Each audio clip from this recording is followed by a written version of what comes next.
பிரியமானவர்களே, எப்படி இருக்கிறீங்க? சந்தோஷமா இருக்கிறீங்களா? இந்த போட்டில் போகும்போது இயேசு கிறிஸ்து கலிலேயா கடலில் படகுல பிரயாணப்பட்டார்ல, பேதருடைய படகுல. அதான் ஞாபகம் இருக்குது. சீஷரோடு அவர் பிரயாணப்பட்டு போனார். நாம் அது கடலுக்குள்ளெல்லாம் போனாங்க, நம்ம கரையில் தான் போகிறோம். ஒரு நல்ல ஒரு இனிமையான ஒரு அனுபவம். இந்த அனுபவத்தில் ஆண்டவர் நம்ம கூட இருக்கிறார் என்பது இன்னும் கூடின ஒரு பெரிய சந்தோஷம். வேத புஸ்தகத்தில் நீதிமொழிகள் 3ஆம் அதிகாரம் 6ஆம் வசனத்தில் ஒரு வசனம் சொல்லப்படுகிறது. உன் வழிகளில் எல்லாம் அவரை நினைத்துக்கொள், அப்பொழுது அவர் உன் பாதைகளை செவ்வாய்ப்படுத்துவார். நம்முடைய வழிகளில் எல்லாம் இயேசுவை நினைத்து கொள்ளணுமா? ஆண்டவரே, நீ என் கூட வர்றீங்க, என் கூட இருக்கிறீங்க, ஸ்தோத்திரம். எப்பொழுதுமே நம்முடைய நினைவில் இயேசு இருக்கணும். இப்போ நான் எடுத்துக்கொள்ளுங்களேன், பிரயாணப்பட்டால் நீர் என் கூட வர்றதுக்கா ஸ்தோத்திர ஆண்டவரேன்னு சொல்லுவேன். ஒரு இடத்துல இப்போ இறங்கினா இதுவரைக்கும் கூட இருந்ததற்காக ஸ்தோத்திர ஆண்டவரேன்னு சொல்லுவேன். இன்னும் பிரயாணத்தில் கூட இருந்த நடத்துங்க ஆண்டவரேன்னு சொல்லி மனசில் ஸ்தோத்திரம் பண்ணுவேன். ஒரு காரியம் செய்தால் நீர் கூட இருந்து எனக்கு ஜெயமாக்கி கொடுத்தீர், ஸ்தோத்திரம் ஆண்டவர். இதை செய்ய போகிற என் கூட இருந்து நடத்தும்.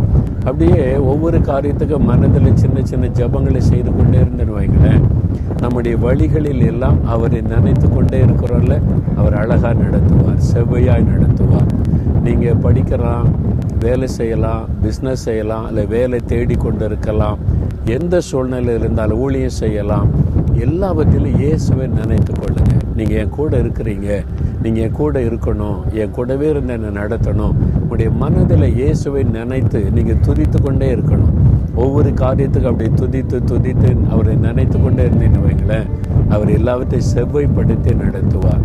அவருக்கு பிரியமில்லாததை தடை பண்ணிடுவார். அவரே செவ்வையாக அழகாக நடத்துவார்.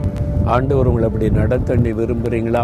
அப்போ நீங்கள் சொல்கிறீங்களா, ஆண்டவரே, என் வழிகளில் எல்லாம் நான் உண்மை நினச்சி கொள்கிறேன், நீங்கள் என் பாதையை செவ்வைப்படுத்தி நடத்துங்க, நீங்கள் நடத்தினா போதுன்னு சொல்லி பாருங்கள்.